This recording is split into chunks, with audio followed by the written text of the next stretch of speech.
nervous? No. Where's your answer? Dennis Beckham, let the ball on! Dennis Beckham! Dennis Beckham! Dennis Beckham! Dennis Beckham! Oh! Oh, no! Oh, yes! He missed it. Welcome to the Suffering from Joy podcast. My name's Devan. We're doing a free-form episode today because we haven't recorded in a while because we're sort of, not trying just like Austin FC or anybody else at the moment. So we'll see. But I'm joined here today by our good friend Seth, who knows everything. Seth, how you feeling? I don't know if I know anything about this team anymore. I definitely don't, which actually makes me feel a little zen. So that's kind of nice. Brad Tillery. Brad, how about you? I'm okay, actually. It's all good. It's all good? Okay. FC goes in the conference finals, man. We're great.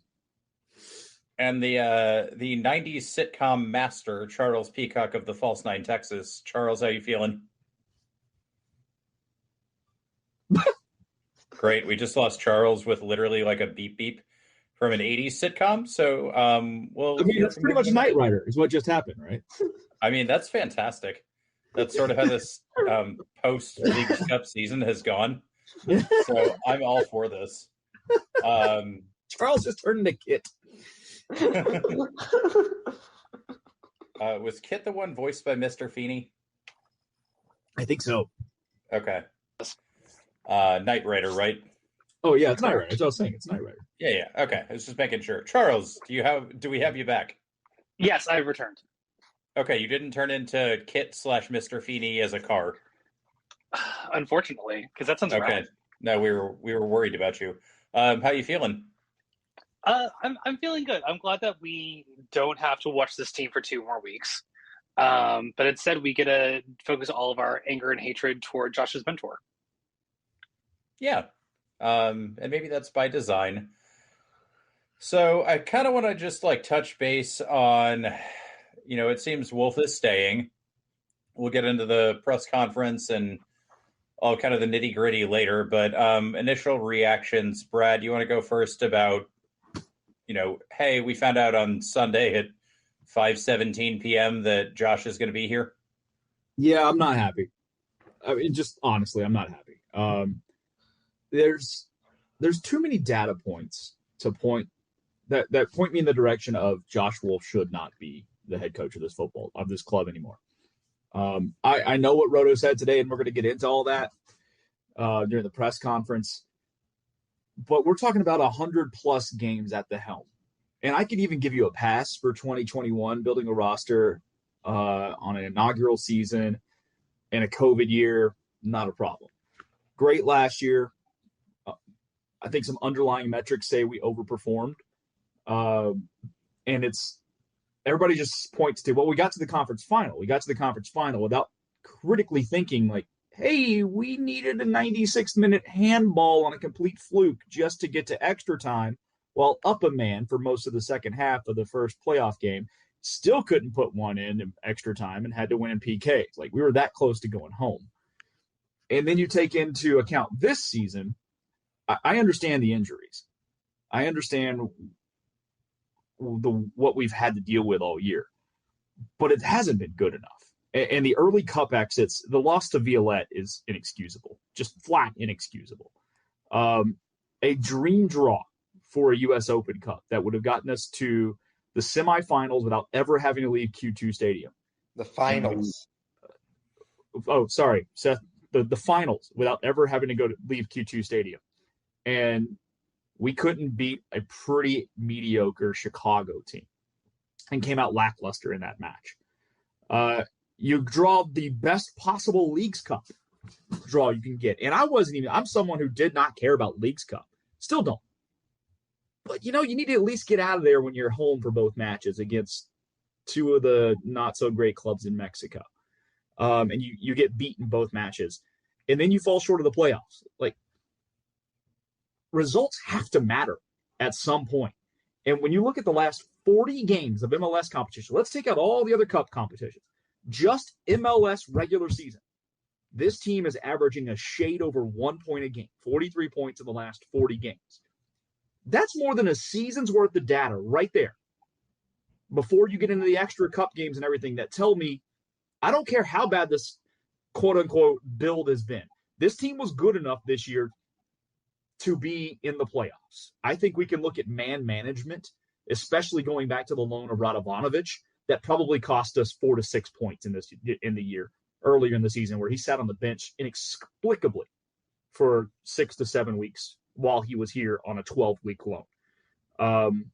And we saw how much he helped us when he actually got on the field defensively. I think you can see the growth of using Valencia in the defensive line midfield position that guy has played since he was a kid. And you finally put him in that position late in the season, and oh my goodness, he blossoms.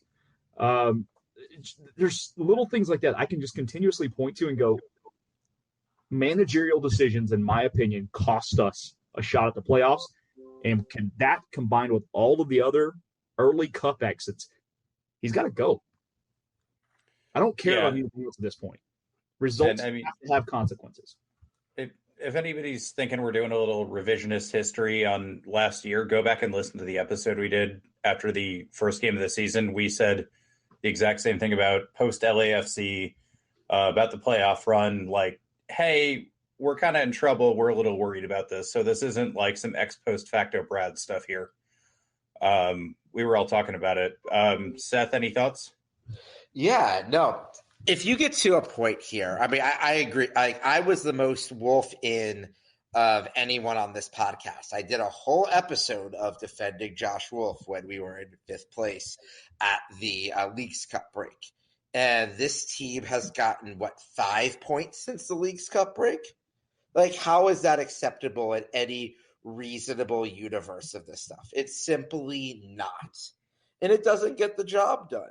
If you're going to last 3 years in this business as a professional first division soccer coach and you're not going to get results, you have to at least show player development, and you have to show an ability that you have some charisma, that the fans love you, the city loves you. You get to a point where something bigger has to be part of this. As listeners will know, I'm a member at SC Freiburg, which is a club in the Bundesliga where I studied abroad in college. Christian Streich has been the manager there for 12 years. Very similar trajectory to Josh Wolff in a way.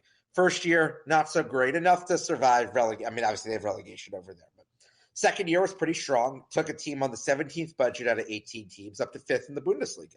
Outstanding results. Third season, not so great. Finished 14th out of 18th. The fourth season was pretty ugly. He actually got relegated. Ended up winning promotion in the second back, and he's coached and now been in the Europa League 2 straight years. Things are fine. 12 years there. But Christian Streich has a charisma that he takes accountability in multiple languages, by the way, for when the team doesn't perform. He shows emotion. He motivates his players. He gets to a world where people believe in him. He also makes comments on larger politics, societal things, and understands what his place is being a football manager. Josh Wolff has been someone who was a pretty successful MLS player, a pretty good U.S. men's national team player, not a great Bundesliga player when he went to 1860 Munich. But I'm not going to hold that against him. But he gets into a point here where if you're going to be held on after 3 years, you need to be in the 1% of the most successful managers and show that you're going to have that ability. I don't think Josh Wolff is even in the bottom, say, third. I don't think he's a bad person. I just don't think he's the right fit for this job. And yeah, we might be able to sneak into the playoffs next year with a marginally better roster and things like that. But I'm not inspired. Yeah, you made a little bit of a reference to the 1% there. I think you're talking about our good friend Adrian Healy's tweet storm, I guess we'll call it. Do you want to kind of give us the rundown there real quick? I mean, Adrian, and I will say Adrian is a personal friend, so I will disclose that. Adrian sent out 2 tweets. I wouldn't call that a tweet storm. I feel like you need at least 4 or 5 X's or tweets or whatever the heck Elon wants to call them today and sue me for later because I'm not paying for. I'm going to call him a tweet. I'm going to call him a tweet. But Adrian gets to the point of 99% of managers with these results would be sacked. And Adrian is fundamentally right on that. And Adrian is someone who has been, if you've listened to enough, and part of being based in Chicago is that I get to watch the matches on TV live. And Adrian, while he is a neutral commentator, part of being a neutral, and one of the things that when he was an Austin FC commentator for the first 2 years and a club employee, he oftentimes felt like he couldn't say his true opinion on things. And he didn't go fully Wolff out on any broadcast, but he would oftentimes bring up more stats and more data to prove that Josh simply isn't getting the job done. And you know what? Like, it is nice that Josh was in his office at 9 a.m. after a loss, whatever. You know what? We're going to get into that because that comment pissed me off so much. Oh, yeah. Let me go here, Devan, for a minute. I will tell you, the least successful job I had in my life, I started my career off out of college as a fifth grade teacher. I enjoy interacting with students. I enjoy that. But, like, I was not a great teacher. I will be the very first person to admit I was not a good public school teacher. That's okay.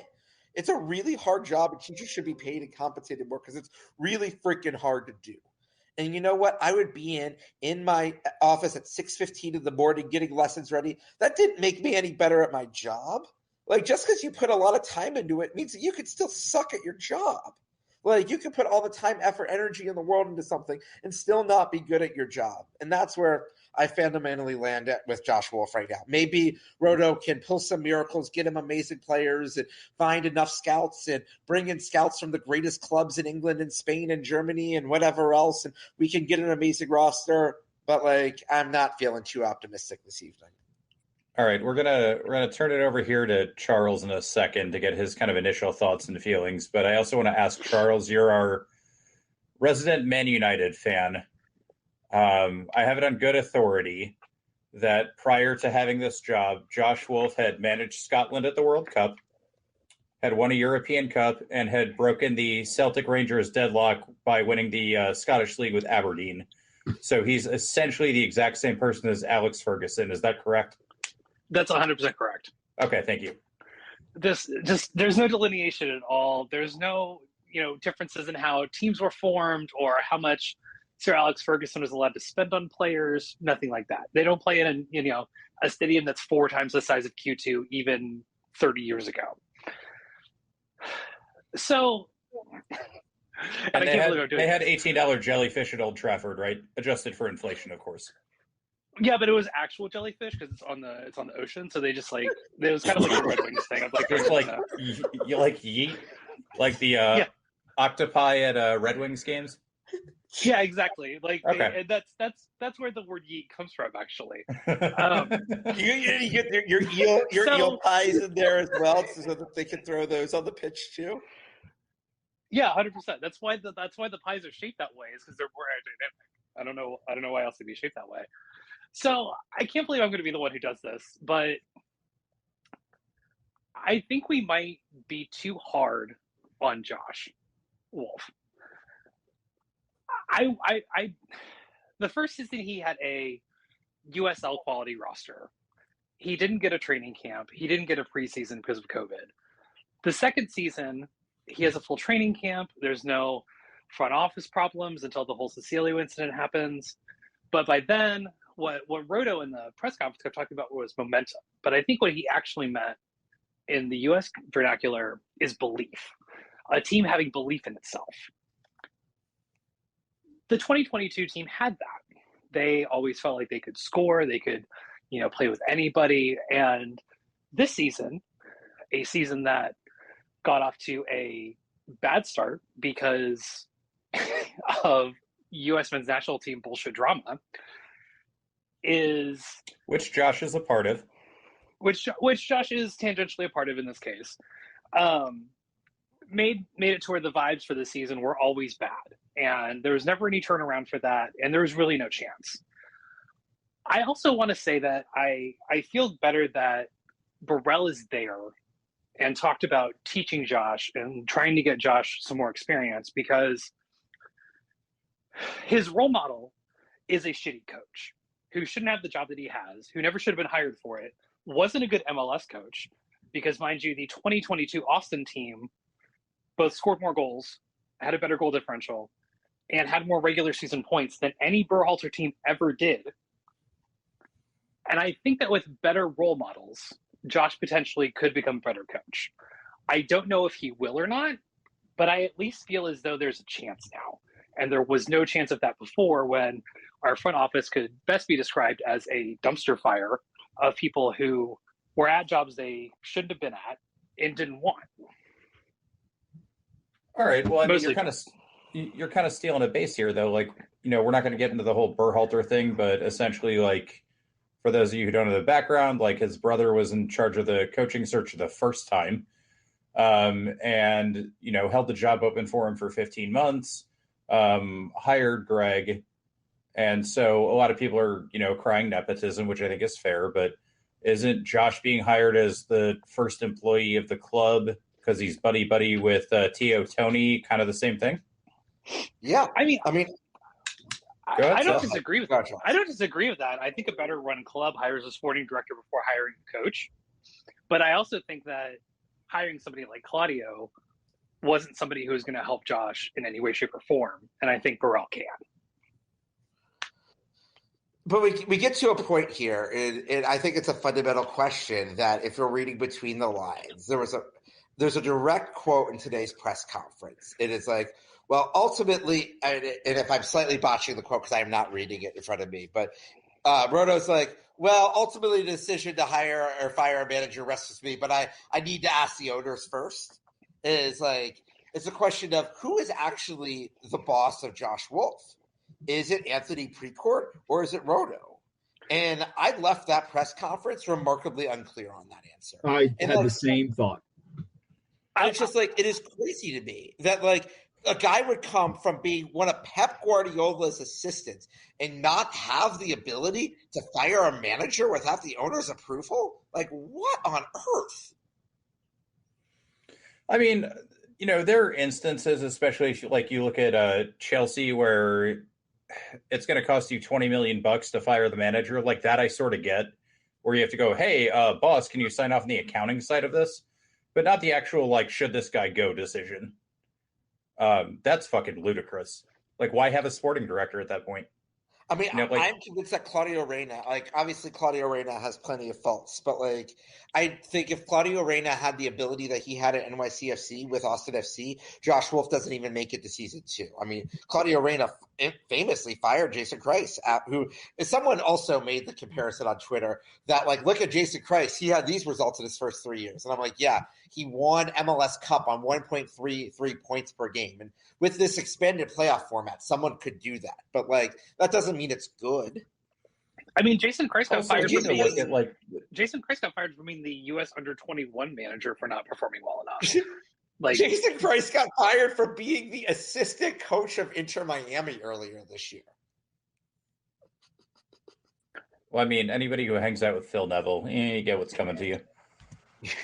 Also fair, but also I think that's a fair point to make about the front office, in the sense that, like, we are unsure what that office hierarchy is, because I kind of got the impression from the quote that Burrell would have the ability to hire and fire a manager. I'm not sure he specifically has that ability with Josh because of Josh's tenure and Josh's relationship. Does that make sense? Like, parsing that a little bit? It makes complete sense. But it also reminds me, in 2019, the day I put down my season ticket deposit for Austin FC, one of my good friends who was a Columbus Crew fan, and like is an actual Columbus Crew fan, said he's like, you know what? Like, Anthony Precourt is going to fuck you over in ways that you couldn't even see coming, and he doesn't even know how he's fucking you over. And you know what? I feel like those words resonate as true today, and that's a real. I hate for him to be right, but he is right today. Yeah, and I mean, like, the mustard stands are still packed, but this is a little bit bigger of a problem. Hey, the hot water wasn't, or there was no soap in the bathroom a couple of weeks ago. Like, I had to actually I saw Andy Luffname on the concourse and tell him, like, yo, go fill the soap in the bathroom. So, we're getting there. Could you also ask him for the sinks to not be scalding hot? No, that's a Texas thing. I've actually asked them about that, and they're like, yeah, we can't, like, cool the pipes. I'm like, really? Brad, I want to ask you a question here, because I feel like you've been a little on the outside for the past couple minutes. Mm-hmm. So the Wolfen apologist crowd, I'm not talking about the people who are like, maybe Josh deserves another chance. The people who are like going to the full mat for Josh Wolff would tell you that Claudio Reyna is 100% at fault for every single aspect of this roster build. Do you know, or how do you see, like, Josh's role in kind of constructing who we have on the roster? So I don't know what his role is, right? But when the Claudio stuff hit at the beginning of the year, did it probably hurt our recruitment in the offseason? I'm sure it did a little. There was probably a target or two that we didn't get.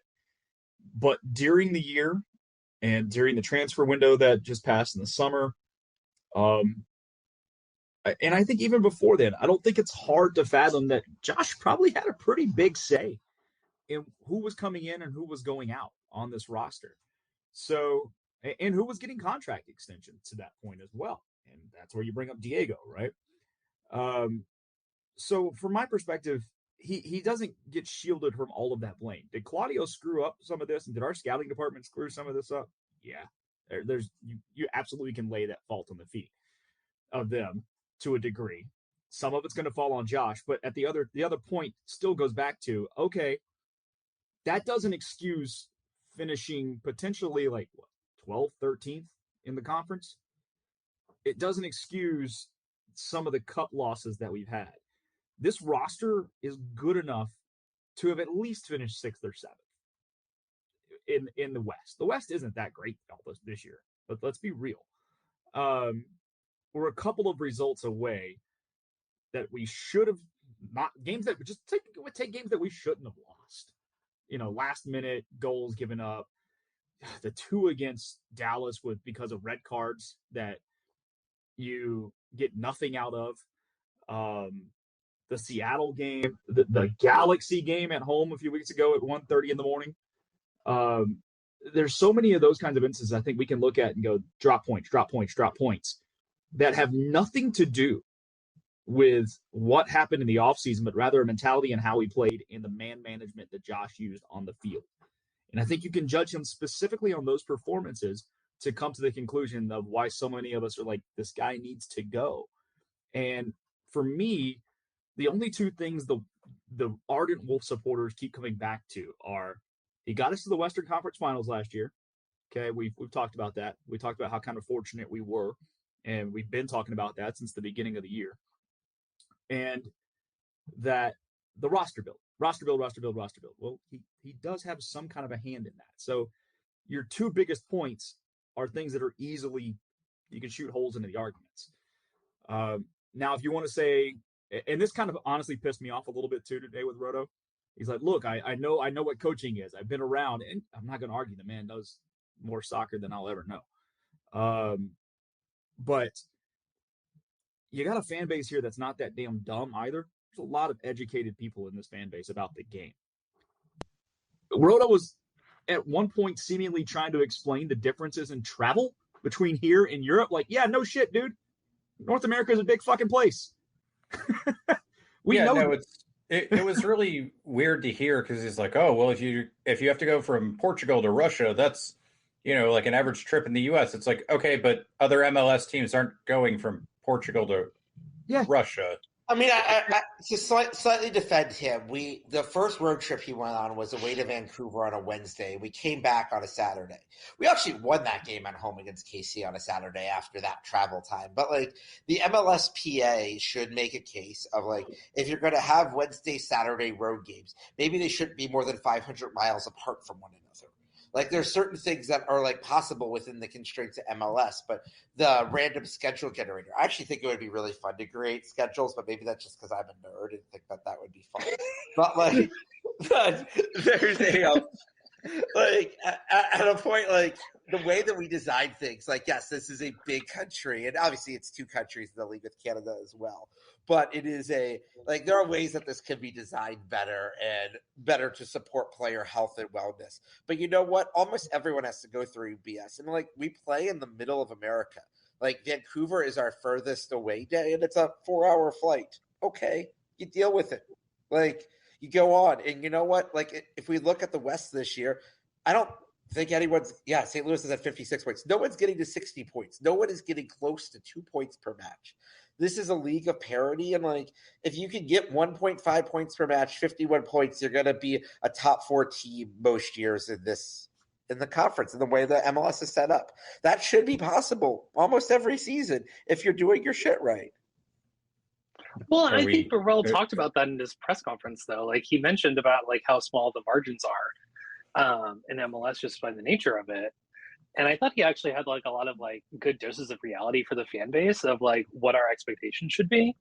And I disagree. I mean, I disagree with him on the travel thing. I thought that was ridiculous, especially for a team that's in the middle of the country. It's not like we're like Inter Miami where everything is like a much longer flight.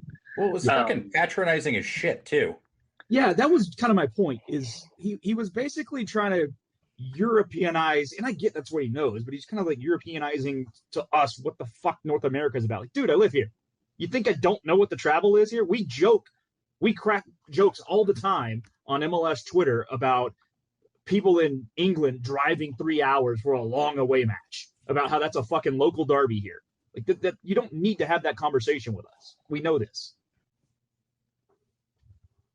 Yeah, I mean the longest train ride that you're going to go to for an away day if you're a team in London is the shortest distance to anywhere where I'm from. Yeah. So yeah, it's a fucking meme. I'm with you. Charles, we kind of cut you off. What were you going to say?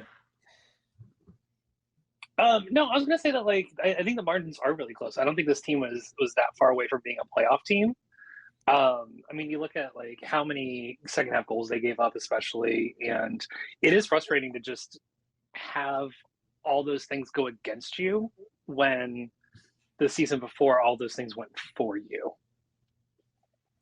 I mean, there's a little regression to the mean, but like we gave up so many goals at the end of games. Regression to the mean isn't giving up almost 3 goals to LA Galaxy at 1:00 in the morning. Yeah, by the time that game got 3-3, I was in the stadium pretty convinced we were about to lose that match.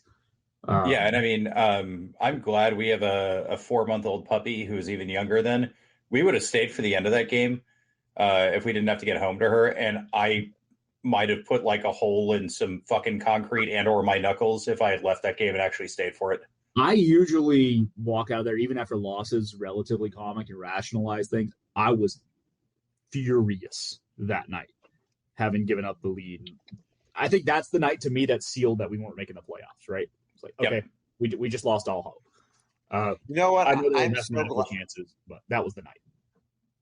Yeah, I was gonna say I'm so glad I was fasting that night on Yom Kippur, and I was like, it's 11:30, I'm going to sleep. I woke up the next morning and saw it was 3-3. I was like, oh, okay, that must not have been that bad. And then I went back and saw the timeline of the goals. I was just like, oh shit, what do I need to watch now? This is gonna be depressing. Well, I mean, Seth, in your mind, what does Josh need to atone for in that game? I mean, apparently, obviously, I'm going to go on the rumor mill here, but like the rumor mill was that Diego apparently gave a speech to the LA Galaxy team at halftime to be like, just wait, we're going to get our chances. They're going to implode on themselves. Just like sit back and keep playing our game. And you know what? I have no idea if that's true or not, but like I'm going to go with it. That's true. And as atonement, it would be like that you didn't actually prepare and motivate your team and make the right subs and right adjustments in that game to be able to hold on to a 2-goal lead after the 85th minute. And everybody else is tired. All you have to do is just not fuck it up. Yeah. You know, I don't know. It's very frustrating. But you know what? Honestly, it's better for my wallet and probably better for my sanity for us to lose this way than to, I don't know, go up to Frisco and lose 4-0 in a play-in game. Because I think I would take this narrative over that narrative. No, and I mean, we said this a bunch too, right? Like whenever people are like, oh, well, you know, Wolff in because, you know, we can still get 9th or 8th. And I was just like, okay, like let's say we get, you know, even 7th. We're not doing anything in the playoffs. No. We're going to go get smoked by someone. So I don't know how that's. Do you want to play St. Louis City 2 or 3 more times?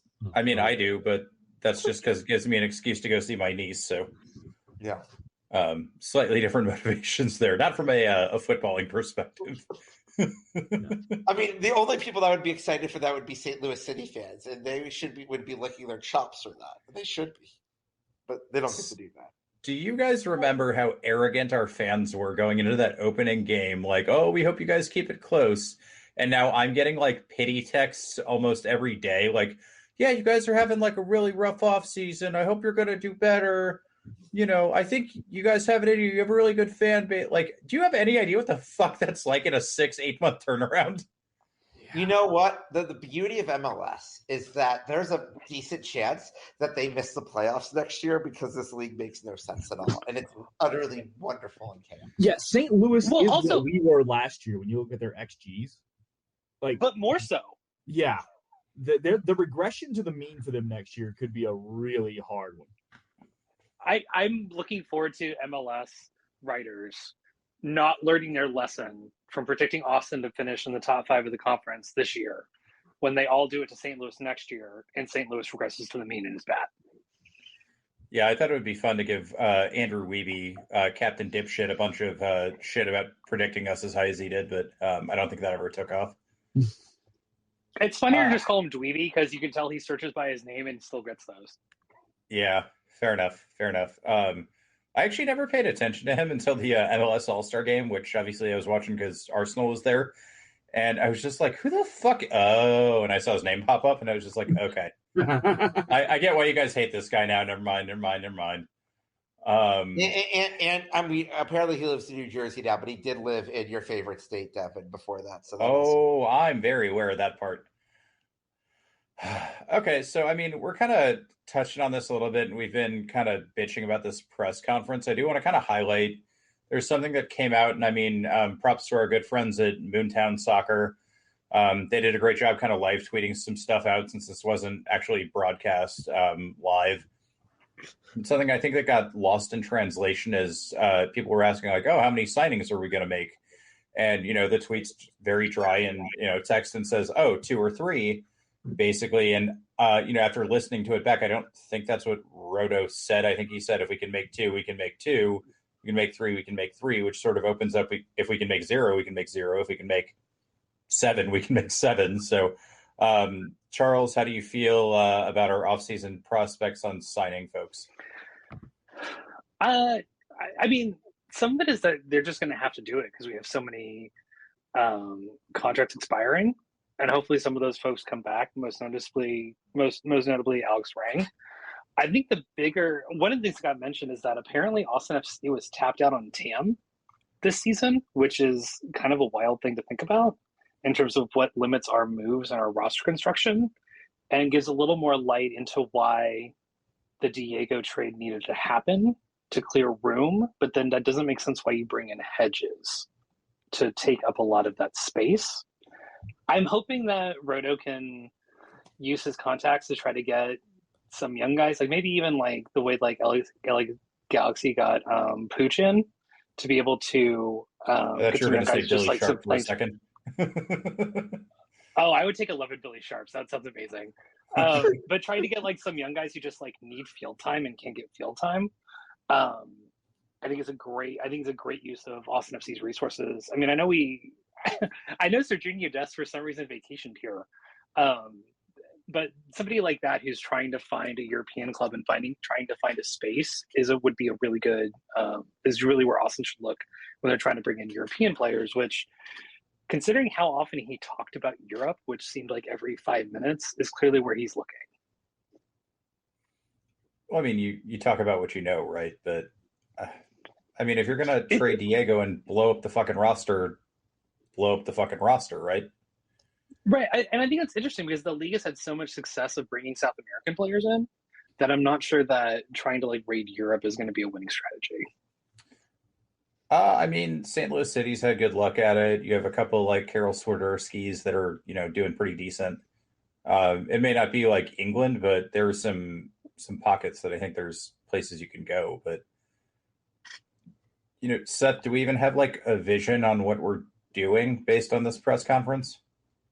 I think we sort of have a vision that, like, okay, Rodo knows the best academies in Europe. He knows guys he knows scout, and I assume that at least the scouts that are going to be scouting Europe are going to come from Europe. I have no idea if the scouts that are scouting South America will come from South America, but it sounds like those are going to be announced in 2 weeks, and I'm curious to see who he hires. I expect they're going to be people with resumes that are pretty impressive. But, like, the question is, what is actually going to work in establishing a top MLS team? If we start looking at the top teams in the league right now, FC Cincinnati tried this Dutch approach for a couple years, and they ended up with a bunch of Dutch wooden spoons for that. They tried an approach taking it from Philly, and they are the Supporter Shield winners this year. You have Orlando, which has taken an interesting approach of they found a lot of college players through the MLS draft. They've found some Latin American players that have been pretty successful. They've taken that, and they're the second-ranked team in the East right now. Philly has taken a pretty MLS-centric approach to this, even though they've used a German in Ernst Tanner as their sporting director since Ernie Stewart left.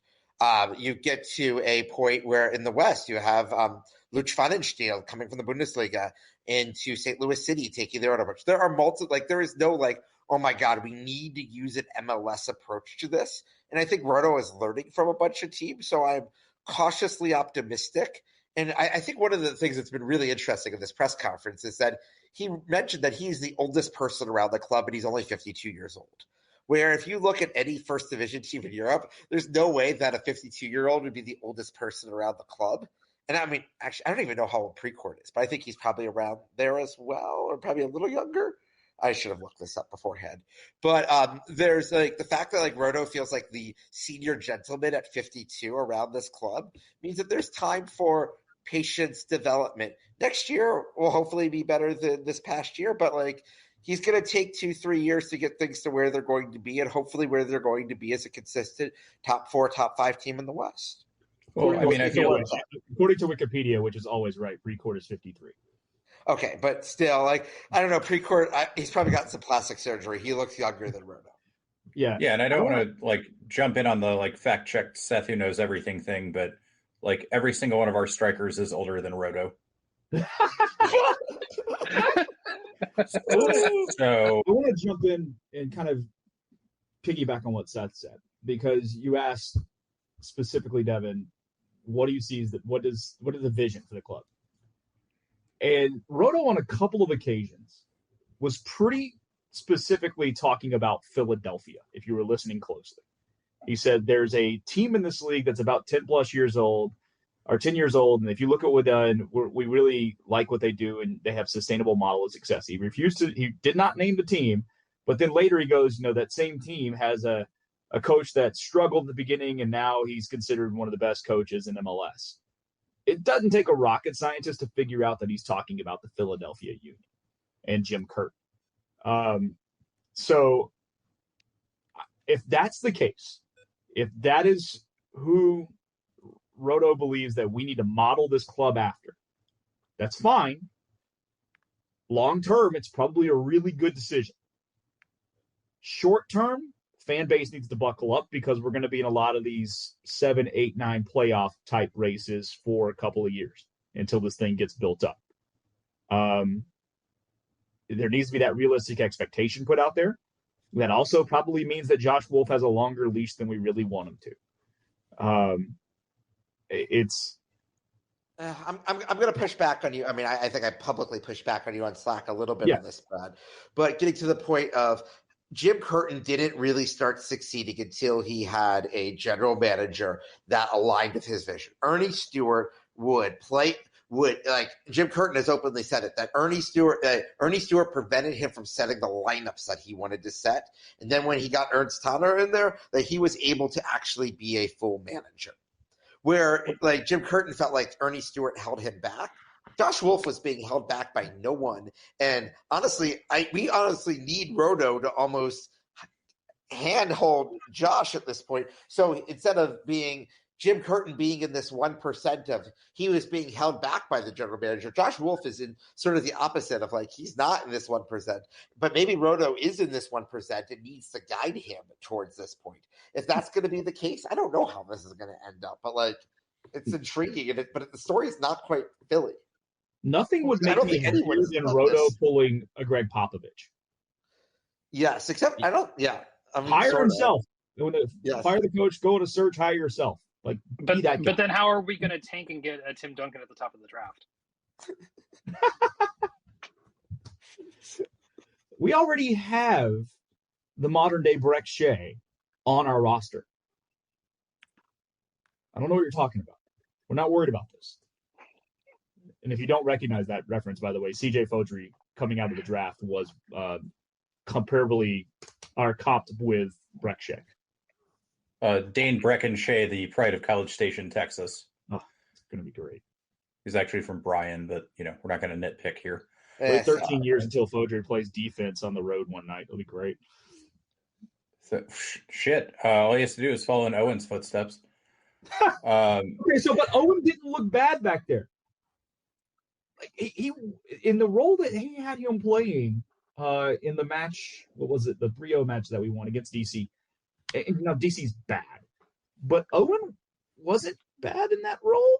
Like, it kind of worked, and it opened up the ability to put our better midfield out there together, which I don't think includes Owen most nights. Agreed. You know, one of the reasons why it worked is that the system leaves the fullbacks one-on-one against the other team's wingers a lot, and DC was playing a defensive midfielder at wing that night, and Owen was able to just kind of do whatever he wanted when he had the ball one-on-one, which made it look really good. We were very fortunate that DC was never able to exploit the size and physicality advantage on the back post whenever Owen or Gallagher were back there. But, I mean, you're not recognizing that Owen Wolff stopped Liverpool legend Christian Benteke? It's true. Yeah, I brought a friend from out of town who is a huge Liverpool fan, and he maybe had a little too much to drink, but he spent the entire game just screaming at Christian Benteke. He had a great time. So, at least there was that going for us. But I guess I'm going to bundle like 3 questions into one here and just sort of toss it out for whoever wants to answer. 81 days without a win. There are a bunch of problems that we can all kind of see on the field. It's not like we're, smacking in 5 goals and we just sort of happen to get unlucky and losing games. Why Josh Wolff? Don't we have some other stand-in we can put here that doesn't have all of his sort of negative baggage off the get-go? Seth, does anyone have an answer for this? I'll try. We're making it. Rodo wants to get to a point here, and Precourt wants to get to a point. They believe he is the right guy, and they're going to give him we're going to run through every last excuse in the book to claim it wasn't him. But fucking why? I can't give you a why. White privilege? I don't know. No, that's most coaches. It is a point here of I don't think there's some tape of Precourt cheating on someone that Josh Wolff has. I don't think it's a blackmail sabotage. I think that he has this vision that they can get to this point of Josh is the guy. He is going to be the next U.S. national team coach. I have a vision from God. I don't know. I've lost track of this at this point. There's a fucking Kairos in the sky and the clouds before we go into every game that only Precourt can see. Some sort of shit like that. I mean, I don't think it's quite that level. But It is. I have run out of I am a logical, reasonable person. I have run out of logical, reasonable things to defend him with at this point. If we look at the injuries we had this year, we had some injuries. But last year, we got extraordinarily lucky to have almost no injuries. We had the perfect set of conditions, and we looked like garbage with the exception of one half against Salt Lake in September where Gita had a hat trick, and one half against Dallas in the playoffs, and got really lucky to win a match with a man advantage and a penalty kick. We have not looked good as a team on a consistent basis. We had one good week this season where we won Copa Tejas, winning 6-0 over a week, which honestly, a lot of us were ready to. What's that? Against undermanned teams. Against really an undermanned Dallas team, a slightly undermanned Houston team. But it gets to the point of Josh did the absolute minimum. But in my mind, I don't think he did the minimum. 81 days is not acceptable. I mean, with the exception of an off season, no team should ever go 81 days between wins in this league during the season. Seth, are you fucking kidding me? Even including the summer, if that happened to Arsenal or Liverpool, people would lose their shit. I mean, Chelsea pretty much fires managers every 3 months because they don't win a game for 14 days. Yeah, like I don't want to be Chelsea, but that's not what we're talking about here. Yes. No, it is a globally baffling standard. And I like this team. I will continue to support this team, but like, holy shit, if we come out of the gate faltering the first few games of next year, there needs to be massive Wolff out protests in the South End, stopping Murga, stopping other things to send a real message, because this is not acceptable. I mean, Brad, you brought this up a little bit about our kind of like points, but isn't our worst run of the season, which is kind of basically just happened, we talked about 81 days, that's when pretty much everyone was healthy, right? Yeah. We were actually pretty healthy the last month and a half of the year. Zan's been out for the year, fair enough. So we've never been like fully healthy, but who is? But we've had Leo back for the most part. He's not 100%, but he's been available. He's largely been available to play. Hedges has been in and out depending on the week.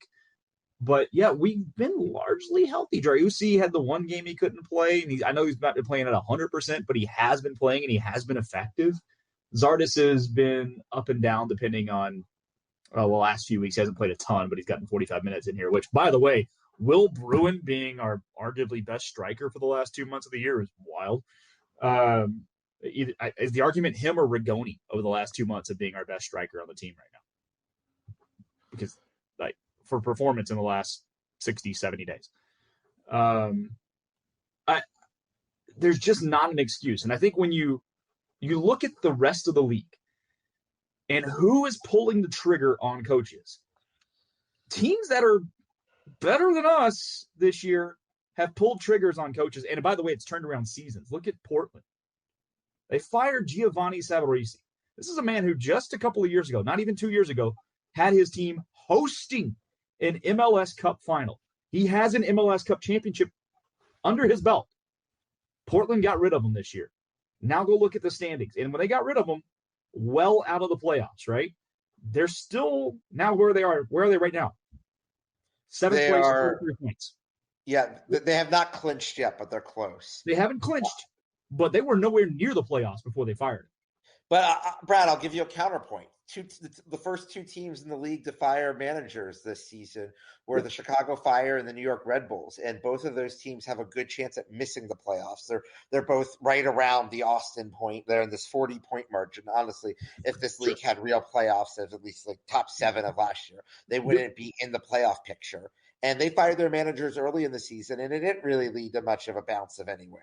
But you're actually bolstering my point, because it wasn't so much that the firing would have jumped the season off. It's that a bunch of teams around our capability and point level are firing managers. Oh, yeah, absolutely. So what makes this guy so different? Is the question that it's the question that you've asked, Devan. It's the question you have to keep coming back to. Is what makes him so different than all these other coaches and managers out there who have been fired this year, some with much better resumes than Josh Wolff? Charles, you're the manager expert here, like anything you want to add? I think it really just comes down to Anthony Precourt thinks that Wolff's the guy. I don't think it's anything more complicated than that. I don't think it's anything. I think it's very simple. As long as the owner thinks that the coach is the guy, and the owner is the only one who can fire the coach, he's going to be your coach. Like I don't think it's any deeper than that. Okay. So there's no logic reason. It's just a, feeling thing that T.O. Tony has. Yeah, I mean, it could just be that that for whatever reason, T.O. Tony, and I don't know because I've never gotten to overhear the two of them talk. Maybe Josh is really impressive when he talks to him. I don't know, but good. But this is where we come into a bigger issue that Seth had talked about in terms of the crew fan talking about how eventually he'll screw us over by not allowing us to have ketchup in the stadium or whatever. But ownership is the biggest competitive advantage in sports.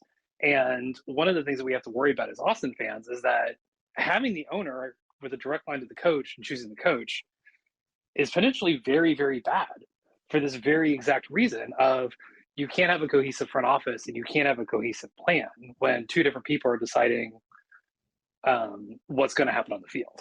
Yeah, isn't this the entire fucking point of having a sporting director? That he's the one who kind of recommends things to the owner and says, like, hey, like, this guy kind of sucks at his job. So I'm going to fire him, or, like, you know, can I have $20 million to fire him or whatever? I want to make this perfectly clear. Because everybody I've talked to, everything you've ever heard coming out of the media from our players, Josh Wolff is a very prepared coach in the film room.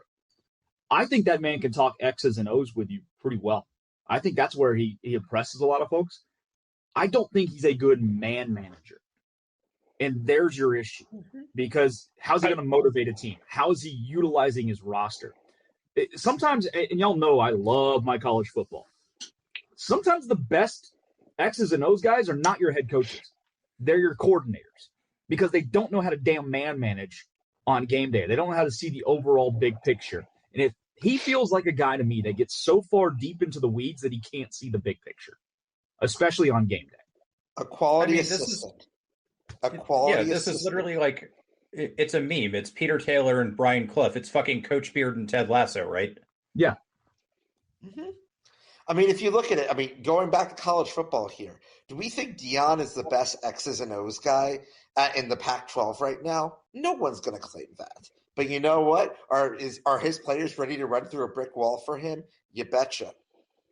Well, I'll tell you what, Seth, looking at that LAFC game on Saturday, the only person who looked like he even gave a fuck, even the slightest of fucks, that we were about to get knocked out of the playoffs was Alex Ring.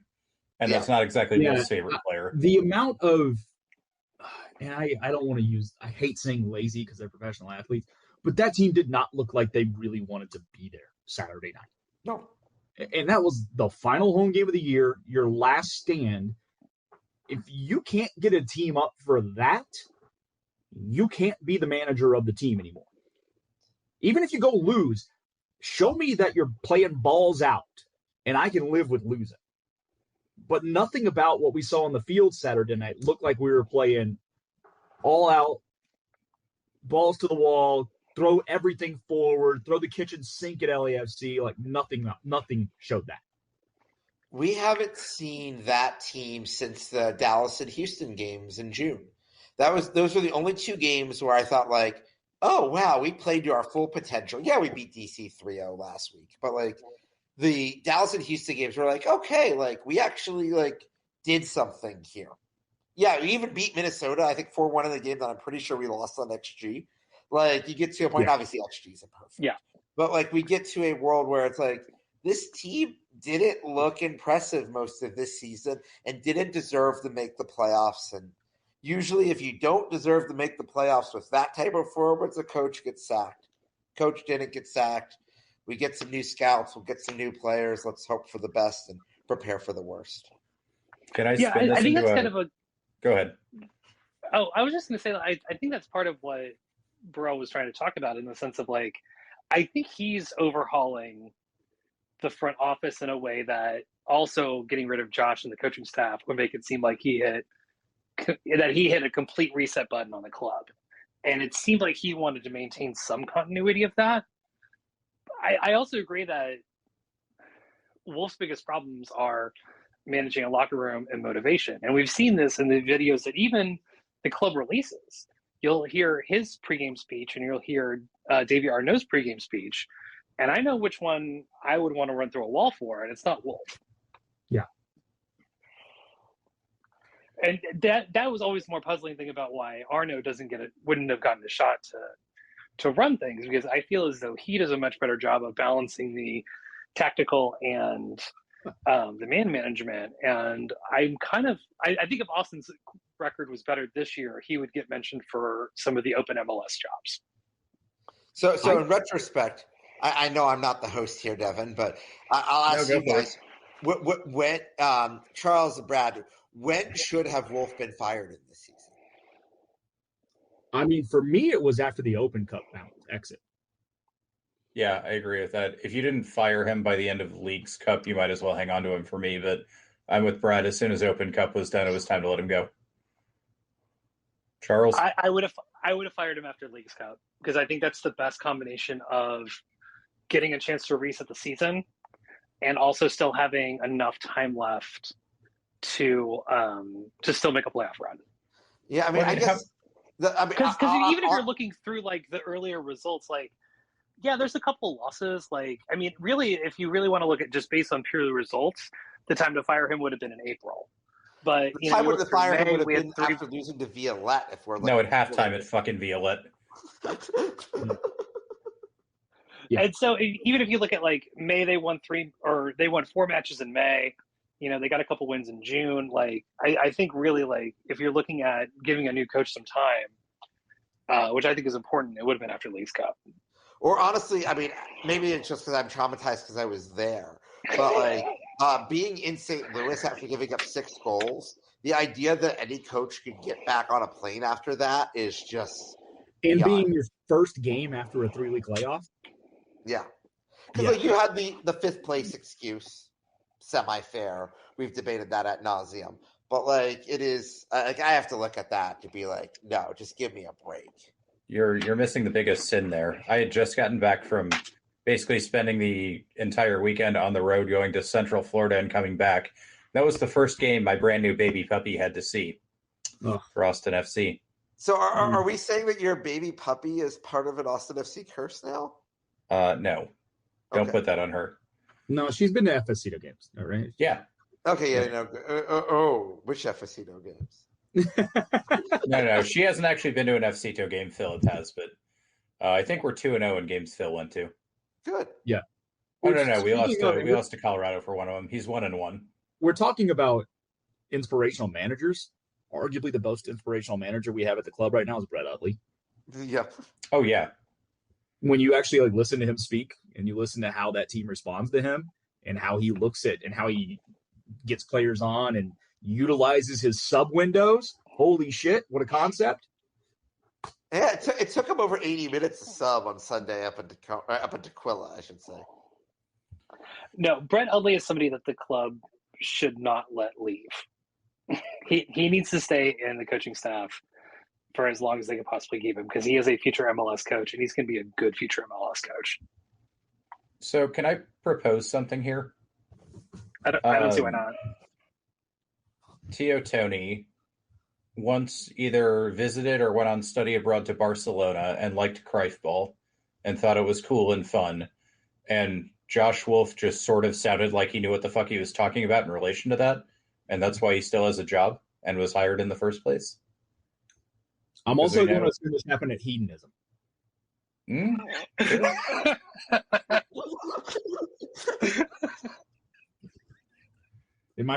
literally can't make sense of this. In my own little alternate fantasy world, that's what happened. I guess the other side of this for me is, let's say Rodo has some leeway on whether to hire or fire Wolff, and I kind of agree with Landon's take on Moontown that maybe Rodo has power, but only like by April of next year or something. But is Rodo maybe keeping him around as like a CYA because he knows how big of a rebuilding project this is? Like, oh, well, this was all shit. I was in the middle of rebuilding, and Josh Wolff just kept fucking it up. There's a part of me that wonders if Rodo might not be waiting out the European season. Maybe he has somebody in mind. Yeah, that was my thought. But, I mean, I don't know. Okay, can we briefly... You guys want to do some more... Actually, before we do that, can I interrupt? Can we talk about how much of an emphasis he was putting on the summer and... yes, we can. In the summer. And can we talk briefly about how giving up on half the fucking season to make moves in the summer is fucking dumb? Yeah, so you know, there were 2 teams that made a ton of moves this summer. Inter Miami, and obviously their moves are legendary, in the LA Galaxy. And you know what? Neither of them are going to be in the MLS playoffs this year. Yeah, but Inter also won a trophy out of it. Yes, they do get to be in the round of 16 of the CONCACAF Champions Cup. We do recognize that they were playing that, but like the question is, now that it's no longer the Messi Cubs to North America tournament, what's the point of Leagues Cup? Bueller. Yeah. I mean, the point of Leagues Cup is the same as it's always been, which is cash grab. Yeah. If no one else is, yeah. But if you don't have the draw of Messi, what's the cash grab? what cash is there to grab? We're talking about CONCACAF. I don't know if they've gone that far. There's more games, always more cash. Well, yeah. League Cup's going to butt up against Copa America next year, isn't it?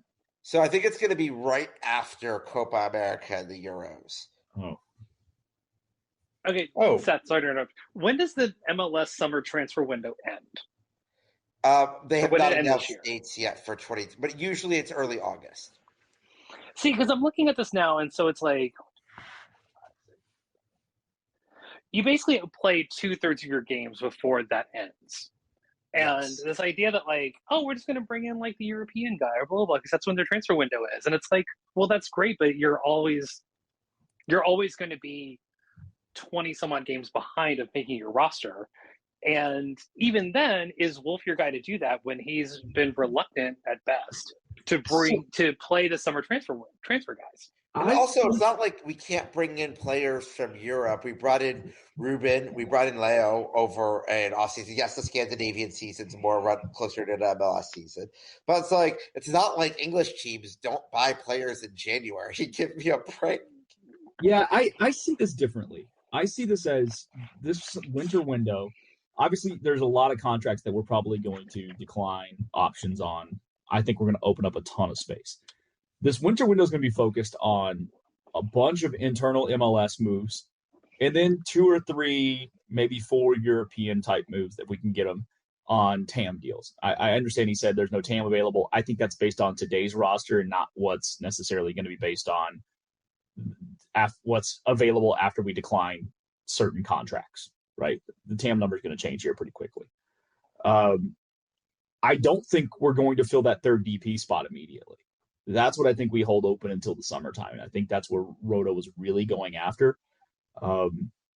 My gut tells me that someone like a Rigoni might be playing for his position on the squad in the first half of next year. And if it's we not can't there, get rid of him. He's unsellable. I mean, he's still got some value down in Brazil. Hey, Saudi Arabia, I hear that there's this guy that... Yeah. There's places that he has value. And how much of that would we be willing to eat? Because he only has, one more year on the contract? It's not much more. So it's possible we'd be willing to eat that to open up the third DP spot again. And do we also go to a full 3 DPs and get rid of one of the U22 initiative guys with Redis out? I think we should. I think we're a better team if we do that. My argument is always use the DP slots as maximum as you can on the main DP spots, not the U22s. So there's going to be movement in the fall, or in the winter rather. The big name I don't think is going to come until, or the big money signing isn't going to come until the summer. Do you think we're getting a big money signing? Because I didn't get that impression at all. I think in the summer we're going to get one. I do. I think if you look at who we have still on contract and what's available right now too, everybody's saying, oh, we got to get better on defense, which we do. To me, we got to get faster, a little faster on defense. But we have 3 MLS caliber center backs on contract next year in Cascante, Väisänen, and Hedges. So I don't know what more you're going to do there. Maybe one more depth piece, but who is that? And how much money you're really going to spend on it when you're already spending close to $2 million on those 3 guys? Where you're really looking to upgrade? It's going to be at the striker position. Is, to me, the most glaring upgrade we can make. And then we have some upgrades that even made on the wings. So I think that's what we're going to be focused on here in the offseason. I think a big money move is more likely to happen with Burrell running things because of his connections. Yeah, I do too. And that's why I think it's going to happen in the summer. I think people are going to be waiting for this European season to end out, and the summer is an option for that to happen. Yeah, and it's a question of like, okay, obviously Giassi Zardes was not the right answer at the number 9 spot. I hope that there is some young talent out there who is the right answer at that number 9 spot, because like we cannot run into the start of next season. I hope at minimum we can find someone either domestically or from South America or someone else who is in their 20s, who is a young upstart striker who has a more proven record than Gite did coming over here, who we can at least sign into that role at a decent price, and that we don't have to run out a 30-plus striker line. Yeah, I mean, we're going to have 2 open striker spots next year. Yeah. Maxey and Bruin are very much both likely out of here. So, because I mean, you got to remember, Bruin was on trial even to get on the roster in the first place. Yeah. So, yeah, I'm with you, Kim. Is there somebody on the second team that's ready to step up and maybe take that 3rd spot? But we need to go find a younger striker that can challenge Zardes to be the number 1 and push Zardes to be the number 1. Well, I guess, Josh is still around. It seems like Zardes was kind of his handpicked striker choice. Why do we think we're going to sign a striker? We're going to have to. We only have 1 on the roster after this year. Well, no, but I mean like a big money striker. Doesn't have. Well, that's what I think Seth and I are saying, though. It doesn't have to be a big money striker in the winter. You can go get a TAM deal striker. Or not even a TAM deal striker. Someone you could find someone from South America and probably pay them $500,000 a year. It'd be a decent, like the Valencia equivalent of a striker. Okay. I get on board with that. Can I redirect us for a second? Of course. You're the host. Charles, is us winning Copa Tejas while losing to the worst team in the Western Conference the funniest thing to happen this year? I don't know if funniest is the way I would describe it, but it's definitely something that like seems very par for the course for Austin in the sense of like something good happening that has absolutely nothing to do with anything that we did at the time. Yes. It's also the best outcome for Copa Tejas, which is because of MLS unbalanced scheduling, a complete shit show this year in terms of how it got decided. And I think every fan base legitimately could argue that they are actually the best team or should have won it, or at least have like the best season, which in the sense that this is just like the college football playoff bowl system, everybody can argue it, which is the best outcome for Copa Tejas. Yeah, I don't know. I got a pretty big kick out of that, and I'm trying to find like little positives in the past few months. I mean, here's the thing, like one of the best moments in Austin FC history happened this season. We got to watch Rodney Redes score a game-winning goal at Q2 in the first Open Cup game Austin ever won. Like that is a memory I will hold with me forever. Correct me if I'm wrong. I believe that's the only. No, I guess we did beat Violette at home. I was going to say it's the only cup game we've ever won, but the only cup tie we've ever won. Correct. Well, I mean, we did win 2 rounds of MLS playoffs last year. I don't know. I feel like that's different than a cup. I guess it isn't, but it's not really. I don't know. It's a weird MLS thing. Yeah, it's fair. It's nitpicking, but that's what we do here. Yeah. To answer the question, the original question, it's the most hilarious thing that's happened in a long time to me. Okay. Yeah, winning the cup, winning Copa Tejas, because objectively, Austin has no business winning that cup this year. Just from a who's the best on the field standpoint. However, also objectively, fuck Dallas, fuck Frisco, and it's funny. Oh yeah, no, that's the best part. So many people on their fan bases, especially the Dallas fan base online, complain, and at the same time saying we don't care about this is a level of schadenfreude that it made me full for a day, and it was great. Yeah, the 6 like perpetually online FC Dallas fans complaining about it were great. I enjoyed that way too much. Good. That's what the trophy's about. Shit talking and not deserving things, I guess. So wait. Funnier outcome. The way Copa Tejas went down, or the Toyota sign completely blowing away in Dallas the other way? I mean, that guy got hurt. Okay, but he's okay. Right? He's fine. Don't get me wrong. That's not what I'm talking about. I'm talking about the sign coming down completely. He posted his minor bruise on Twitter later. He's fine. Yes. The Toyota-thon sign is objectively funny. Yes. Yes. No, obviously, suffering from joy does not wish that people physically suffer from No. their ailments. We just wish that they mentally suffer. It's still the most surreal moment of the season for me that happened in Frisco of any point of the season, not just for Austin, but throughout MLS, is watching Messi take PKs in front of a neon bull in Toyota.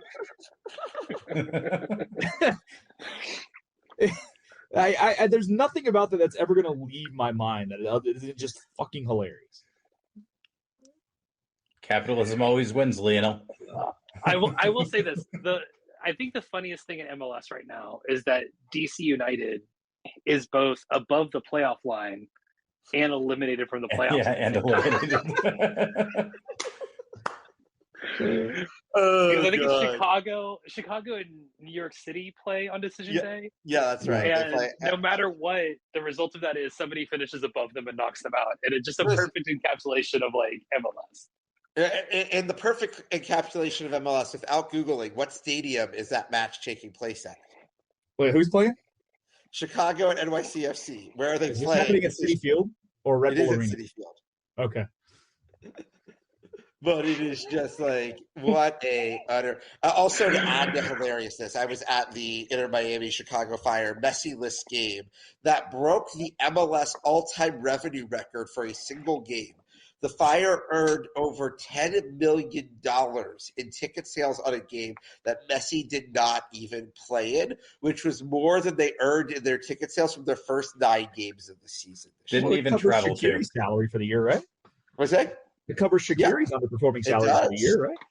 It does. And Shaqiri had a brace. Alpine Messi showed up. I mean, I thought what Chicago did from a ticketing standpoint was brilliant, by the way. Oh, no, they have a new year. ticketing. Yeah. They have a new ticketing executive up here. They're really trying to sell a bunch of tickets, and that by giving people a $50 credit towards a single game or $250 credit towards season tickets, but you can't use them for the cheapest tickets, which was smart of them. That they are selling a lot more tickets, and it's going to be very easy to get resale tickets to Fire games next year. But good for them. They won't have attendance officially of 10,000. They will have Austin FC sellouts of 20,000 plus in almost every game. Smart. Yeah. Speaking of tickets, Brad, I recall you being a little upset about the, let's call them 15% ticket increases. Mm-hmm. After the Rodo, it's probably going to suck for the next at least year plus. Do you have any additional thoughts on that? If this team raises prices by more than 1% next year and they're not performing on the field again, there needs to be a revolt. And I will be canceling my tickets at that point. We're already at the brink of kind of what I'm willing to pay for a season ticket. I think Precourt can go out there and try to point to, hey, this factor, we're actually bringing in Rodo, whatever. Fine. I don't care. It's all about performance on the field now. And I know folks are saying, well, boycott merchandise and boycott food, whatever. Yeah, you can do that. But if people are still putting asses in the seats, that makes a difference. I will. The last few matches, I mean, God, the DC match, I could not give my extra ticket away. And then finally, a buddy of mine, not even 24 hours before kickoff, said, hey, man, I'm actually going to be in town for a night. What are you doing? I'm here with some work stuff. It's like, well, I was doing something. I was working the floor that night. If you want my 2 tickets, take them. I gave him my 2 at the last minute and then was able to buy my way back in a supporter ticket so I could work behind the goal for Los Verdes for $10. Like $10. People were offering $10, $15 in our Slack and no one was taking tickets. Nope. It's brutal. And we're starting to get to a point where a season ticket, as they love to call it, membership, is not fucking worth it for Austin FC. Yeah, by the way, your membership and your VERDE discount doesn't fucking work on anything. Yeah, it's really becoming to a point where it's not worth it. And you just, if you want to go game by game, even I looked at the other night, I sold my LAFC. I didn't go to the LAFC game. I sold my tickets a couple of weeks ago for roughly my face value. And I was happy to stay home and didn't want to go to the last game of the year. And I went back online because the weather was super nice Saturday. It's like, hey, man, maybe we'll go sit out there and see what's going on. I could have gotten in for $25. Yeah. I could have walked in the stadium for less than what my season ticket is easily, and had a better seat than my season ticket. We are quickly getting to a point where it does not make financial sense to have season tickets for Austin FC. Yep. Totally agree. I'm just glad that my 4 season tickets are all individually leased out and people have already paid me in full for next year. That's smart. Yeah, I think that I did the math on supporters tickets and it ended up being in the low $20 per match because of how many extra matches we got this season. But every match you can get it for $20, which is the low limit of what SeatGeek allows you to resell at. So that's literally the minimum that you can get into that match for. Yeah, and that's the thing is I go pretty much every game. I might have just 2 or 3 home games this year for various reasons. If I cut that to 10 or 11 games a year, but I have MLS season pass, that's fine. I'm going to save money at the end of the day. I'm still going to support my team. Go to the Wednesday night matches, especially, and you can catch a real deal when there's tends to be a little less interest, right? They've got to figure that part out on the pricing. I know they're saying, well, as long as the wait list is there, we're going to do it. I understand the metrics and the math behind that, but I'll be out real quick, and I'm going to start just doing what I do for any other sporting event, which is secondary market. Well, they're not even doing small stuff, right? Like season ticket holder gift. Costs practically no money. Have a sponsor give whatever. Bang, easy. Don't do it. Give season ticket holders incentives to go out to Esposito. Right. I mean, they, to their credit, they actually did that for that Colorado match where they had free drinks beforehand and tickets. I think they're slowly starting to get that. But I honestly don't even understand what the point of Austin FC season ticket reps are at this point if season tickets are sold out. I understand when you're trying to sell season tickets, what your point of a season ticket rep is. But it's not clear to me what these people actually do right now. They intercept complaining emails. Yeah. Yeah. So you should just have a larger customer service team. Well, I mean, that's essentially what they are. Yeah. Are we expecting to get free MLS season pass again next year, yes. Seth? Okay. Yes, we are. Well, the Chicago Fire have told me, as the absolute sicko who is a season ticket holder to 2 MLS teams, I do not recommend this, but that there's that the Fire have already guaranteed me season ticket, which called season pass, and free away tickets for any Fire game I want to go to. So, Seth, what are the odds that we are coming to see you next year? Yeah. Hopefully, and what I can do, because Soldier Field is so large, that I could go. So I upgraded my Fire season tickets from 1 to 2 season tickets this year because it was only $180 more, and they tossed in free parking. And parking is usually $40 a game at Soldier Field. And if I know Devan's been to Soldier Field, I don't know Charles or Brad if you've been to Soldier Field before. I've been to a football game many years ago at Soldier in 2006. I saw Rex Grossman light up the Seattle Seahawks on his way to a Super Bowl. On his way to a Super Bowl on a Sunday night. On a Sunday night. Wow. It happened to be the final day of the Cubs season, so I caught the afternoon game at the Cubs-Rockies when both teams had won 65 games, and then saw the Bears beat the shit out of the Seahawks same day. That sounds what a day of sports. Yeah.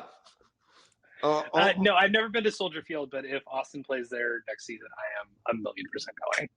Yeah, no, it is. What's nice is that because I have tickets there, there's always, unless they're playing it in Miami, there's always seats available at Soldier Field, that I can go exchange tickets. So, I will have, 2 tickets to every game there, and if Austin plays, I will just, give away 10 tickets or something. It will be really easy to just, hey, people who can't afford or are trying to cut down on costs, I'll just give out some tickets. And when you have a huge stadium, you can do things like that. Nice. But it's MLS, so expect that game to either not happen or be in Austin after Open Cup because MLS scheduling makes no sense. Yeah, it'll be at noon in the middle of July or something. I mean, hey, if it's at noon, it's actually great for Chicago. I'd be fine. Yeah, that's not an issue. And the away seats are always in the shade, anyways. On the west, that's not an issue. Oh, I meant noon here. Oh God, that was... Shouldn't we 100% have an away match to Columbus next year? So what I'm really hoping for is should is a very strong word with MLS. I know. We should. I will say, so I facilitated a very interesting email chain yesterday. So as our boys at Austin FCito, as we made some reference to there, have made the Western Conference Finals. First of all, congratulations. They've been really fun to watch. Both these, I mean, it's kind of weird doing a road playoff run, but like, it's been great to see them pull 2 clean sheets. Damian Lass will probably be an MLS starting goalie somewhere next season. I don't think it will be in Austin, but would love to keep him for as long as possible. So I decided to, obviously, if anyone is listening to this podcast who doesn't know, we're sending about 20 people to Colorado on Sunday night. I was hoping to go, but I have Texas A&M at Tennessee tickets on Saturday in Knoxville, and getting from Knoxville to Denver on a few days' notice is very, very expensive and does not make sense. But I won't be there. But we're going to have about 20 people there, and if we win that match, we would either go to Columbus or to New England for the finals. And I emailed the crew front office, and I've talked to 3 different people in the crew front office, and they've actually been remarkably courteous, professional, and easy to work with. And that I hope we send 100+ people to Columbus next week for an MLS Next Pro Cup final, because that would be hilarious and it would actually be pretty intense. And if you have the ability, if this happens and you have the ability to get to Columbus, Ohio, 12 days from now, I highly recommend going because it's going to be an absolute blast. Can you, on our behalf, negotiate our own segregated condiment stand? Like, I'll pitch in, I'll help. I just want to make sure. If I feel like that will, I have taken a picture with mustard at lower.com field on my other trip there last year for the US El Salvador game, but I will make sure that we are mustard and ketchuply taken care of by our good friends in Central Ohio. It has been my dream to take a pre-court cutout to Columbus the first time Austin plays there. If it were for an FC2 match, that would be amazing. Pollo is traveling to Denver this week, and I'm sure Pollo and a pre-court cutout and all sorts of other things can be on their way if that happens. Yes, but the thing is, Crew 2, but the thing is, you know where Crew 2 plays. No, so Crew 2, that was one of the things I asked our friend Jared at the Columbus Crew, and because it is a Next Pro final last year, the Columbus Crew 2, who winners of the Heck is Probable Derby, Great against Great. amazing. But there's they did play the final against St. Louis City where they beat Rowan Berkey in St. Louis City 2 last year. It was at I forgot Berkey played in that game. Yes, that they had a goalie that they were paying $1.8 million a year to play at MLS Next Pro. Like, amazing on so many levels. But yes, that was at lower.com field, and the final would be at lower.com field, not at the historic Dos a Zero Crew Stadium. And if we are up Dos a Zero on fire, damn it. Yes. But I mean, so like at least there's like bars within walking distance of lower.com field rather than the desolate Ohio fairgrounds around that. No, place. Oh my God. I went to the one US-Mexico game where they didn't win Dos a Zero there, and it's in the middle of fucking nowhere. Like, it's in the city and still in the middle of nowhere. Yes, absolutely correct. As you get the breezes off I-71. Ugh. Is it essentially basically the Travis County Fairgrounds? No, it's much closer to the city center. It would be like, imagine somehow you have a field where the Chili's at 45th and Lamar is. But it's still like 2 miles walking to anything. That would be the most iconic field in Austin. It would. Yes. Or maybe maybe take like Camp Mayberry or something like that. Like that would be like the equivalent of that, except instead of being inside a military base, there's a random bleacher-filled soccer stadium surrounded by parking lots and horse barns. Oh, that's amazing. It's an experience that I don't recommend for anyone. Correct. Do you guys want to do something new today? Sure. So we haven't done an episode in a while, so we're going to do our moments of suffering. Don't worry. But first, I wanted to see if anyone had moments of joy they wanted to share since our last episode after the FC Frisco game. Charles, you want to lead us off? I mean, I got to be in the same stadium and watch Wayne Rooney. Unfortunately, it wasn't him scoring goals for United, but it was still great. I still had a lot of joy from it. Okay, that's pretty good. Brad? I'm actually going to go off the radar and outside of the stadium here, we had, and you were there for a little while, Devan. We had an event for a charity that my wife and I work with for Chiari malformation, and Brad Stuber was over there, and there was a cornhole tournament. And at the end of the cornhole tournament, the winners got to play Brad and his dad in a final, like grand champion type match. Brad and his dad win, and then he didn't have to throw the last one. He kind of basketball shoots the last shot and just completely Pull-up jumper. Yeah, just called game without having to call game, and nothing but net. It was crazy. Yeah, it was solid. I won a tailgating table that I have no idea what the fuck I'm going to do with there. Yeah. Also, still a little mad at you for having KU cornhole boards, but we'll settle that with fisticuffs a different time. Seth, how about you? I'll go with a non-football moment than a football moment. So the non-football moment is we partnered up with our friends at the New England Revolution for a nice, successful away day there. We just donated a couple $100 to the Flatwater Foundation, a local cancer charity. They had one of their supporters passed away of childhood cancer, and we did a really nice event with them. And sadly, I wasn't able to be up in the parking lots of Foxborough for that, but maybe we'll be there for the FCTO final if it's not in Columbus, if we obviously win in Colorado this weekend. But I will say my moment of joy does also come from FCTO from last weekend, where they went to your favorite place on earth, Devan, Lawrence, Kansas, where US. We found love in a hopeless place. Go ahead. But Benny Fallhauer, this amazing MLS Next Pro pick your opponent format said, scared money don't make money, or something to that effect.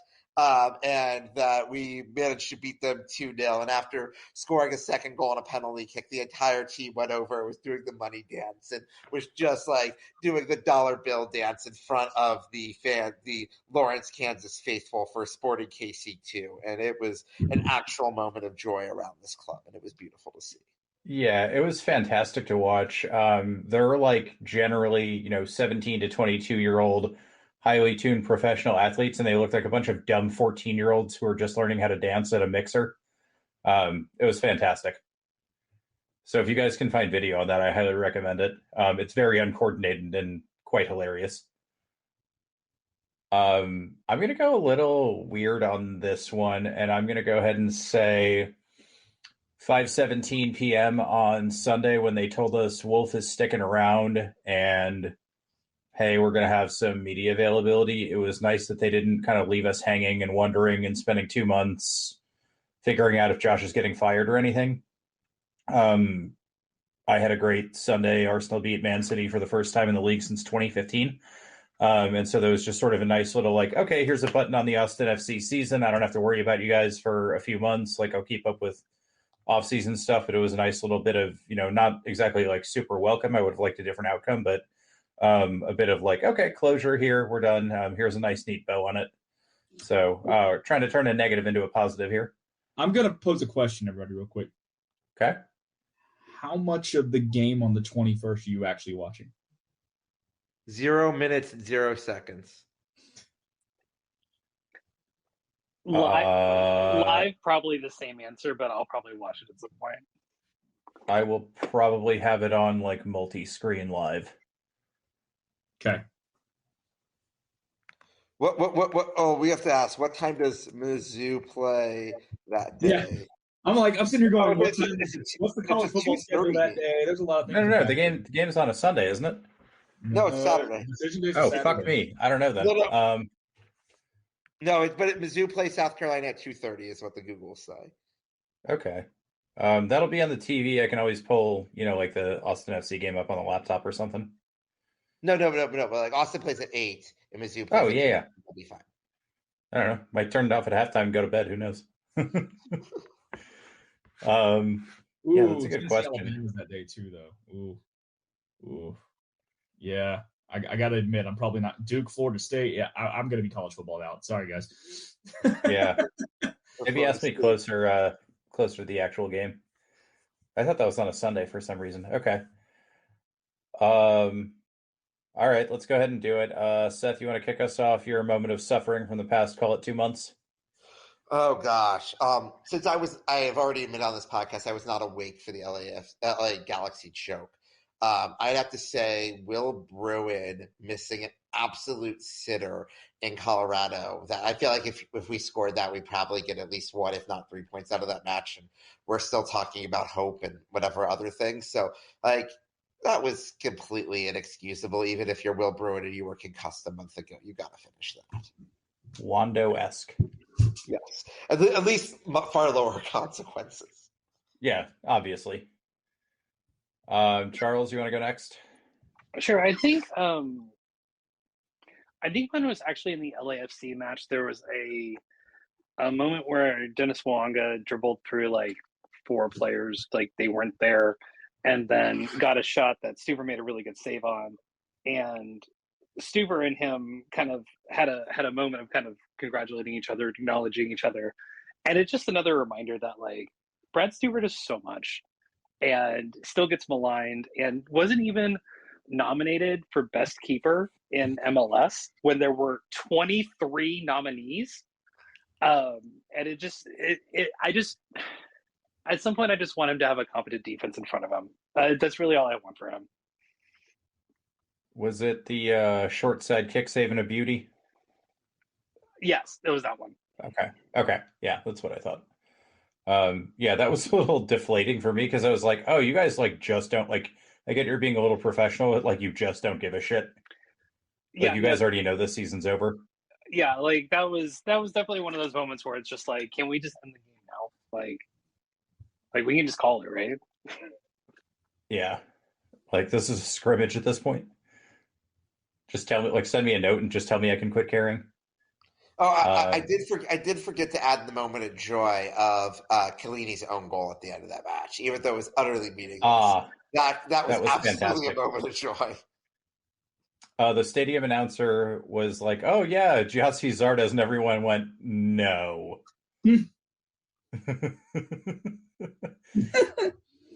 But it was a fun time. It was nice to get the LAFC people around us to shut the fuck up for a little bit. So I can't stand fucking being around their fans. But Brad, what do you think? I'm going to go back to August 30th, because it's been a while since we've done this. Why that day? We played the Seattle Sounders, and the goal that wasn't a goal. The Galaxy game kind of was the nail in the coffin, but I think this was the one that really began the holy shit, we're not going to make the playoffs slide. Because we get that goal, changes the game completely, and we're either draw or we pick up a win. I think we probably end up picking up a win because Seattle scored in the 90th minute. And as Josh likes to say, goals change games. So even if we draw that match, which the goal should have counted, and we draw that match, we're alive this weekend. But you win, and you're really alive, and you got a winner take all against San Jose. So that's probably my biggest moment of suffering since we've actually last done this. Yeah, and I'll put this in the understandably missable call category, but Jordan Morris was offside for the first goal too. Mm-hmm. Yeah. The second one, like no matter what fucking dweeby says, like that ball was clearly and obviously over the line. And I know at least Seth and I, we may have some other people on, are going to do a refereeing episode, but like it's literally a running joke at this point that we want to wait for a weekend where something completely catastrophic doesn't happen. So we're not just talking about the most recent call and it keeps not fucking happening. Yeah. I think the most egregious thing with that is they say they didn't have the angle in the stadium available to them. We saw it on the fucking Jumbotron. Well, no, the Jumbotron showed you the TV angle. After the game, there was a highlight that came across that Austin put out on Twitter, or I remember during the game, from behind the goal, where you could actually see the ball across. And from that angle, people are like, well, there's no – from that, I'm not fucking great at geometry, y'all, but I know that from that angle, if it's all the way across, then it's definitely fucking across. Like, there's no questions at that point. Hey, but I heard the assistant VAR said it was good, so we should move on. Great process, boys. Yeah. So I don't know. I go back to exactly what I tweeted out that night, which is you just getting a $500 million expansion fee from San Diego this year. How about fucking investing in goal line technology at minimum here in MLS and some offside technology? We can do both of those. I'm sure you can afford. Yeah, it's a little weird that MLS is kind of like to be at the head of some of these, refereeing innovations, and we don't have either goal line tech or semi-auto offside. Our stadiums, for the most part, are too nice not to have it. You're not talking about terrible infrastructure here. Yeah, like I understand why fucking Luton Town doesn't have it. Yeah. Yeah, no, it's crazy. But you know what? I really hope I will say, as much as our friends at Pigwall, as we diss on them on every single podcast episode, Howard Webb and crew did come up with a slight innovation this year that is really good. That they are now allowed to actually show the clock inside the stadium during stoppage time, and I do fully expect to see that in MLS next year. So let me minorly correct you on this. That used to be something FIFA didn't allow. And Yes. FIFA opened it up, and PGMOL actually somehow said yes to it. Yeah, well, because they were like, we're gonna make the matches go for 25 minutes longer, so that we don't want people just to be looking at their watches. Yeah, they already gave up on that. Don't worry.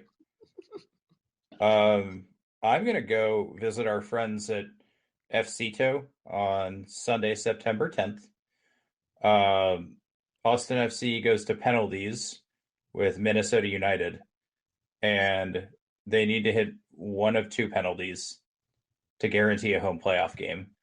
And my good friend, who I have seen riding a shopping cart in HEB, Valentin Noel, who is a fantastic soccer player, walks up and just bricks this fucking penalty that has no shot of ever going in.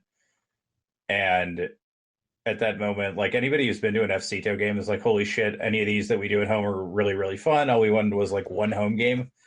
And that missed penalty didn't get it. But I mean, he scored the winner on Sunday, so he sent us through to the conference finals. So I guess he made up for it. But that was many, many sufferings for me. I don't know if any of you actually watched that game, but I did watch that game, and we ended apparently up losing like, 9-8 in penalties. Like half of the U.S. men's national team watched that game. Yeah. Oh yeah, that was up there, wasn't it? Oh yeah, I was up there like 2 days later. I realized it after the game that I think the very next day I was flying up there, and if I'd have booked my travel differently, I could have gone to the match. What could have been? But all right. Anything else you guys want to cover? We're a little over. We didn't cover one match, so we're allowed to go over 90 minutes. But we're running a little hot here. So, anything you guys want to say about the press conference, or about Wolff or Austin FC, or the past season, or going forward, or anything? Speak now. No, I'll be honest. I'm looking forward to the offseason. Don't get me wrong. I love our club, but it's been a long, long year with the amount of stuff that's gone on. I'm very tired of this season. Yeah, I think a break is good.